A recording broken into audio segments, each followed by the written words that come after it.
Five Nights at Freddy's Secret of the Mimic is a very complex game and I believe the best game in the entire FNAF series. But it's not entirely clear how certain things happen, such as what happens to the various bosses after the game and whether they're actually being controlled by the Mimic or are trying to kill you for some other reason. I think that they're all being controlled by the Mimic because it's stated that the Mimic itself is murderous but still must conform to the character's personality, which is why there's different walking animations and noises, and you can hear it mimicking both Jackie and Big Top voice lines among other characters during the parachute ending. I believe that Jackie is the precursor to the puppet. This one I'm very confident about for many reasons, but I'm going to start with the most obvious and then go deeper. Near the end of the Jackie chase section, the puppet's music box theme begins to play, which is a clear parallel between them. Jackie and the puppet, both in FNAF 2 and the security puppet minigame from FNAF 6, live in boxes and spring out to go kill you or to try and protect kids in a Fazbear location. Jackie is evidence that Edwin, and Fazbear by proxy, is so technologically advanced that they can make endoskeletons that can fit into tiny places and move around very quickly, which should make it clear that the puppet containing a small endoskeleton is entirely possible. During her chase, Jackie gains black tear marks below her eyes, which mirror the puppet's purple eyes that only appear once Charlie is killed and possesses it. I don't believe that Jackie is being literally possessed by a spirit, because as far as we know, the only thing that controls the Mimic is its faulty M2 chip that is malfunctioning and causing it to murder people, either because Edwin, its creator, heavily damaged it and it learned to commit violence, or Edwin damaged the chip and caused it to malfunction. I believe that this could possibly be a representation of Agony, which is an in-universe life force that is made up of negative and angry emotions and is released upon death, similarly to Remnant, which is a positive life force, and that William is harvesting by the time of sister location. If this is Agony, it's likely coming from one of two places. Either the engineers that Jackie has killed before, or directly from the Mimic, because David most likely died in front of it and may have rubbed some Agony off onto the Mimic. I will come back to this later when we discuss White Tiger. During the parachute ending, Edwin is implied to be designing a project titled Puppet, which could very easily be an extension of the Fazbear project, and an idea added by Henry, possibly because he was worried for Charlie's safety and wanted to beef up security. Fazbear would most likely also torture MCM, as more than half of the building is devoted to showing off the different products and projects, which includes the showroom that Jackie stays in, either inspiring the puppet or causing him to commission Edwin for a puppet because it's so similar to Jackie. Next, the big tough robot is the model for Music Man, which was obvious from trailer 1. Its head is very similar to the Music Man and has a very similar spider legs that Music Man has every time he's shown. Big Top also has the ability to play music through an inbuilt music box that is in his mouth, and in his encounter he is shown to be triggered by sounds and will quickly kill the player if they make too much sound and don't move, which is his mechanic in Ultimate Custom Night. Big Top is where I get confused on how the Mimic possesses animatronics, and how he is getting to completely separate parts of MCM so fast to get in a new suit or boss.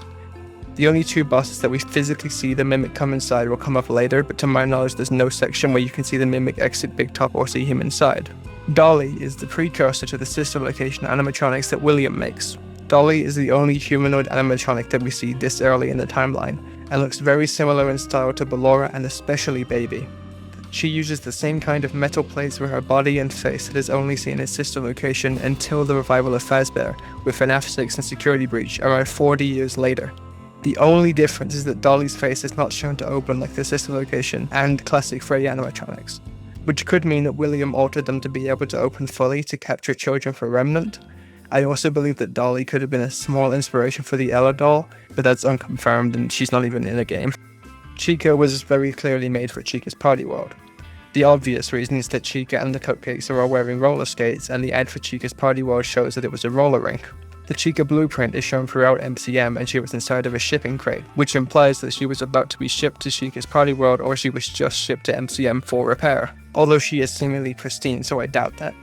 After the admin office encounter, there's an entire meeting room devoted to Chica's Party World, likely for discussion with their owner, who is believed to be Henry before he and William combine companies, which is also backed up by the text file where Stan and someone else steal blueprints from Murray and run out, which allows Stan to start his own animatronic shop as seen in Pizzeria Simulator. Henry and William also could have already combined companies, and Chica's Party World was just a subsection of the Fazbear brand before being added to the Core 4 in the FNAF 1 location. It should be noted that Fredbear's Family Diner clearly exists at this point, as there are posters for it up, so I believe that this game takes place between Fredbear's Family Diner opening and the first Utah Freddy's location opening. as that is most likely the one that Edwin is creating and the one that is later the location where 5 children go missing and are killed by William. Next is the White Tiger, which I believe is being haunted by David. This one is as confirmed as anything gets in this series really, as it acts differently from anything else, teleporting around at whim and causing hallucinations like the one seen from Golden Freddy in FNAF 1 and 2. You can also hear a child's giggles whenever it teleports and jump scares you, which rules out it being mimicked because the mimic cannot break the laws of physics as far as we know. I'll give a brief rundown, that in the books and the game, the White Tiger is David's favourite toy, and the one that he received on his birthday which he would carry around everywhere. Once David dies, the mimic keeps mimicking him around Edwin, David's father, including carrying around the White Tiger plushie. It's not clear how David would be possessing the White Tiger costume, or why he only appears in 2 random locations outside of his boss room, but his constant connection to the White Tiger in another ending and also throughout the game makes it pretty obvious that it's him. My thoughts on the mimic are that it escapes with the data driver. I believe that the parachute ending is the canon one. In ending 2, you make your way through a secret tunnel to a version of the FNAF 1 location that's under construction, which I believe to be a part of the Fazbear project that Edwin was working on before the game starts. There's a half Chica, half rabbit costume being controlled by the mimic in this area that seems to have been thrown out of a vent that connects to the left hallway. After you finish the puzzle, you talk to the computerized version of Fiona, Edwin's wife, that died at an event called Fall Fest when David was free. When you talk to her, she asks you to go through a tunnel to Edwin's house to get him to complete the work on M2. When you take a short ride over to Edwin's house and take an elevator and stairs up, you find that the mimic in the same suit is now in the house somehow.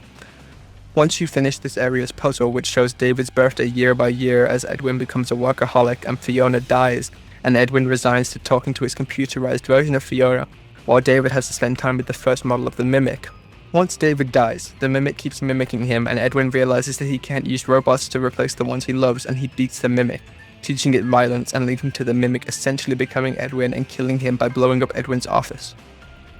Once you find Edwin's office, the mimic, fully naked with no suit, appears and chases you through the underground sections of the house as it begins to burn and explode, eventually leading to the front door that wouldn't open at the start of the game,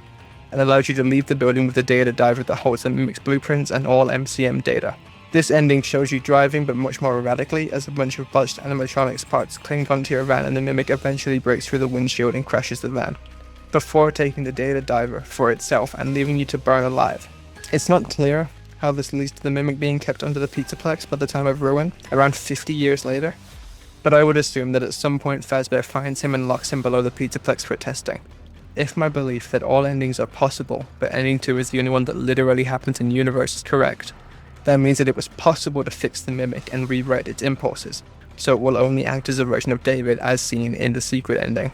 This is also how we know for a fact the dispatch worker doesn't hear from you at all night, and it was always Fiona talking to you by mimicking his voice to tell you where to go, information that shouldn't even be known by Fazbear. I think there's a possibility that some of the bosses just have the mimic chip inside of them, as there is clearly a Mimic 1 that was mimicking Fiona and later retreated into the computer, and a Mimic 2 that is the main enemy of the game. But it's not clear if there are 2 separate endoskeletons or one endoskeleton that has either an M1 or M2 chip inside. The secret moon boss under MCM is strange, because I think it would be odd if he was the only normal animatronic/suit that was fully functional on his own and not being controlled by the mimic, as well as the fact that you cannot see him when you see through the floor in the theater to his boss arena. Moon is pretty clearly a parallel to Edwin, as he's the enemy of the Moon minigame that catches you and takes you back to bed, like how he might with his son or with the mimic when it escapes from David's room after his death. This one does kind of make sense in how the mimic would get to you, because he can slip through elevators and through floors, and in the room before he was a animatronic, so he could have just slipped through the elevator after you and followed you down there and then taken over the moon, possibly. I think that at this point we have one more big game to round out the mimic storyline that I expect to be set around or explain how the mimic is captured by Fazbear and maybe fixing it like Arnold does in the non-canon ending, putting Edwin and his family to rest, finally. I believe that I've gotten all the information in regards to the bosses. I'm going to make another video about the story with William and Henry and Edwin and how they fell apart and how MCM was essentially destroyed by Fazbear and their business practices. Let me know if there's any issues. Bye.